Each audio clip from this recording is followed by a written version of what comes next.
dayanın və məni dinləyin. Əsl cəsarətdən ilham almaq istəyirsiniz. Səməd bəy Mehmandarovla tanış olun. Səməd bəy Mehmandarov təkcə parlaq sərkərdə deyildi. O, əsl vətənpərvər idi. 85 ildə anadan olan Səməd bəy, Rus İmperiya ordusunda general rütbəsinə qədər yüksəlmiş, zəkasına və şücaətinə görə hörmət qazanmışdır. Amma onun ürəyi həmişə Azərbaycana məxsus olub. Azərbaycan müstəqillik əldə etdikdən sonra Mehmandarov vətənə qayıdıb və müdafiə naziri vəzifəsində çalışaraq xalqın silahlı qüvvələrinin sıfırdan qurulmasına kömək edib.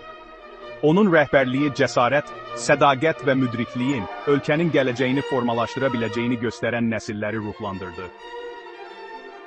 Bu gün onun irsi hər bir Azərbaycan siniflərində qəhrəmanlarımızla bağlı hər hekayədə yaşamalıdır. Səməd bəy Mehmandarov xatırladır ki, əsl qəhrəmanlar təkcə döyüşlərdə vuruşmurlar. Onlar xalqı milləti üçün yaşayırlar.